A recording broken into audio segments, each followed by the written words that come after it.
Friends, ഇന്നോട്ട് കുട്ടികൾക്ക് exam തുടങ്ങണം കേട്ടോ. അതുകൊണ്ട് തന്നെ ഞാൻ കുറച്ച് നേരത്തെയാണ് വന്നത്. വന്നപ്പോഴായിരുന്നു രമണ ടീച്ചർ കല്യാണ പെണ്ണുങ്ങളെ പോലെ മുല്ലപ്പൊക്കെ ചുറ്റി നല്ല സുന്ദരി കുട്ടിയായിട്ട് നിൽക്കുന്നത് കണ്ടത്. അസംബ്ലി ഒക്കെ കഴിഞ്ഞ് ഞാൻ നേരെ ക്വസ്റ്റ്യൻ പേപ്പർ ഒക്കെ എടുത്ത് എക്സാം എഴുതാനായിട്ട് ക്ലാസ് ചെന്നിട്ടുണ്ടായിരുന്നു. ഇംഗ്ലീഷ് ആയിരുന്നു കേട്ടോ ഇന്ന്. അതുകൊണ്ട് തന്നെ കുട്ടികൾക്ക് ടെൻഷനും പേടിയൊന്നുണ്ടായിരുന്നില്ല. അവർക്ക് ഭയങ്കര സന്തോഷമായിരുന്നു കേട്ടോ. ആ മുഖത്തെ ചിരി തന്നെ കണ്ടില്ല, എന്താ രസം കാണാനായിട്ട്.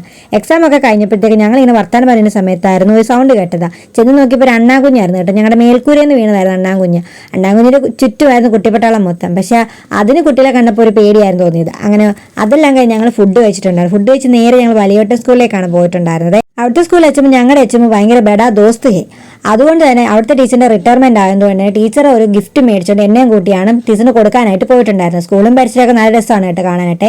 അതാണ് എലിസബത്ത് ടീച്ചർ, ഞങ്ങളുടെ ടീച്ചറിന്റെ ബെസ്റ്റ് ഫ്രണ്ടാണ്. എന്റെ സന്തോഷത്തിൽ അവരിങ്ങനെ വിശേഷങ്ങൾ പങ്കുവെക്കായിരുന്നു കേട്ടോ. ആ സ്കൂളിൽ തന്നെയാണ് കേട്ടോ എന്റെ ഫ്രണ്ട് അരുന്ധതി വർക്ക് ചെയ്യുന്നത് കേട്ടോ. ഞാൻ അവളോട് പറഞ്ഞിട്ടില്ലാരും ചെല്ലുന്നവരെ അവൾക്കൊരു സർപ്രൈസ് ആയപ്പോൾ ഞാൻ ചെന്നപ്പോൾ ഭയങ്കര സന്തോഷമായിരുന്നു കേട്ടോ. പിന്നെ സ്കൂളിൽ നിന്ന് ഞങ്ങൾക്ക് പായസമൊക്കെ തന്നിട്ടുണ്ടായിരുന്നു, അതൊക്കെ കുടിച്ചിട്ടുണ്ടായിരുന്നു. പിന്നെ നേരെ ഞങ്ങൾ തിരികെ ഞങ്ങളുടെ സ്കൂളിലേക്ക് വന്നിട്ടുണ്ടായിരുന്നു. കുട്ടികളെ ഞാൻ പീറ്റിക്ക് ഇറക്കിയിട്ടുണ്ടായിരുന്നു കേട്ടോ. വൈകുന്നേരം ആയപ്പോഴത്തേക്ക് ഞാൻ വീട്ടിലേക്ക് പോകാൻ ഇറങ്ങിയപ്പോഴായിരുന്നു കണിക്കൊന്ന് പൂത്തിരിക്കുന്നുണ്ട്. നല്ല രസമായിരുന്നു നിൽക്കുന്ന കാണാനായിട്ട്. കാരണം വിഷു ആകുമ്പോൾ ഒന്നും കാണാൻ പറ്റത്തില്ല, അതുകൊണ്ട് കുറച്ചേരം നോക്കിയിരുന്നു. അങ്ങനെ നേരെ വീട്ടിലേക്ക് പോയി.